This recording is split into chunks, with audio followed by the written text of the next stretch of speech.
time I talk to a rogue guest, we have really interesting off-topic conversations. I call these rogue rabbit trails, and here's one now. This is from the episode with Leslie Mosier, momager of Doug the Pug. You can find the full episode at rogueonespodcast.com. Enjoy! So we could just go ahead. This is the most awkward part, is just starting. Yeah. But what I did want to start with was our commonality in our names, obviously, and then the old 317537. Man, what a story. And What a you're story. still the only person in the world that I've ever shared that moment with. Really? Yeah. I'll never forget. Come to think of it. Didn't you, we were in college, and I remember you either putting it in your calculator and showing me, or you were like... Well, it had to have been in that Intro to Music Business class. Yes. Where it's probably the only class in my whole college career where I would have had a calculator.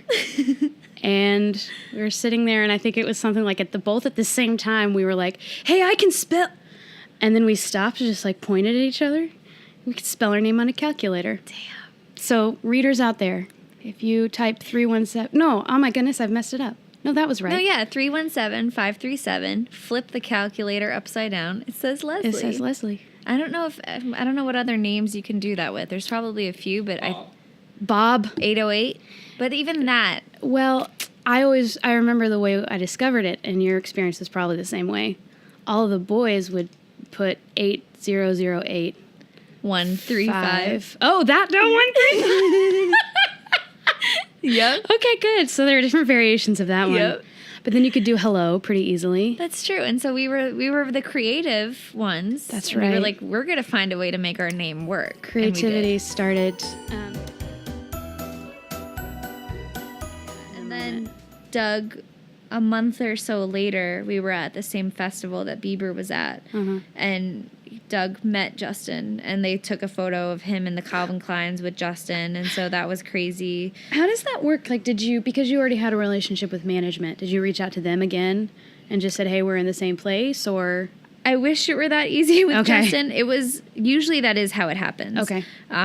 But for Justin, we essentially had to we saw Scooter, his manager, and I was like, hey, we have Doug the Pug, Justin just posted his photo a few weeks ago. Would love to actually get a photo of them together. And he's like, sure, yeah.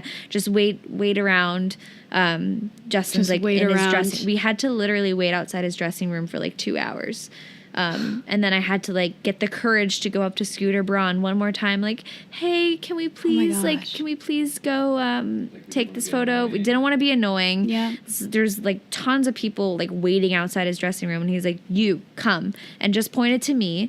And Rob had to throw me the camera, and so it was just me and Doug that were allowed to go in the dressing room. And Oh my gosh. I took the photos and left, and it was just this crazy adrenaline rush, what just happened? But How long was that from the moment he called you to getting out? How long was that? Getting out of there? 5 minutes. Oh my gosh. That was the only time that we've gotten separated where I didn't get to come in. Okay, But really? With the camera, that's usually my job. Anything that Yeah. involves the camera is I'm going to be coming in and taking it. Mm-hmm. Leslie takes all the iPhone photos. Okay. Mm-hmm. So do you do a lot of iPhone photos then? You Oh, don't- yeah. Okay. They tend to do better on Doug's Really? account, surprisingly. They get more likes? They get more engagement. If it looks more perfect, we don't get nearly as much engagement.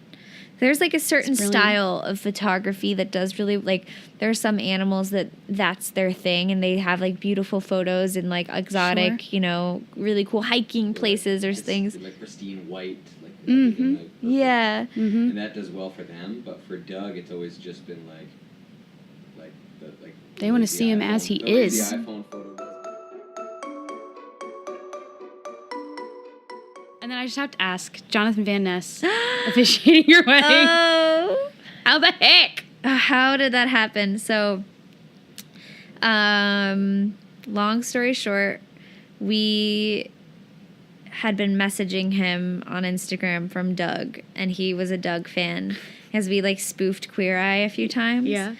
And so we were in LA, and he was like, oh my God, come over.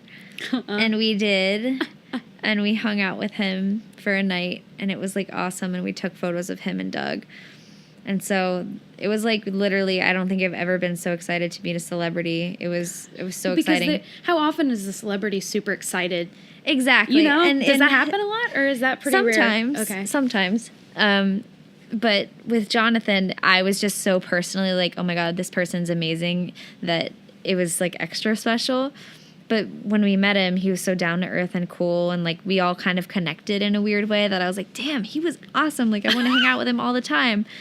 And we were planning our wedding, and we were in Colorado with some of our best friends, and my friend Alina was like, oh my God, do you know who's officiating your wedding yet? I'm like, no, like we need to figure that out. Like I don't know. That's kind of a hard thing. Yeah. And then she's like, well, what about, oh my God, can you imagine if JVN did it? And we had already put in an invitation in the mail, just like as a nice gesture. I didn't expect him to ever come, but I was like, we should invite him. Yeah, Just like this, that'd be really awesome if he was there, because he just has such good energy. And I was like, oh my God, that's genius. Of course, the next day I have a cutout quote bubbles that says, JVN, will you officiate our wedding? And I have it sent to him on Instagram, and within 10 minutes he wrote back, oh my God, when are we going? Did you DM it to him first? Okay, so it wasn't, the first time he saw it wasn't when you posted and it. I like asked him for permission to post it and stuff. And, the whole time after he said yes, I was like, oh my God, I hope this doesn't fall through. We were like really trying not to get our hopes up, because I know they have busy schedules, and it's like Netflix could tell them, oh no, you have this that day or whatever. And then the day came, he was there. Even down to the day where you a little bit, just a little. The day of, I thought something was going to happen. Okay, yeah. Yeah. I was like, Yeah, God, it's right. so close. Yeah. And we were like, we had like a backup, but it would have never been as good. Right. But he was just. Talk about the back. Oh no. Oh gosh. But yeah, it was. Did he enjoy himself when he was here? Had he been to Nashville I think before? he did. He enjoyed himself. How long did he end up being in town for? Only like 24 hours. Oh, okay.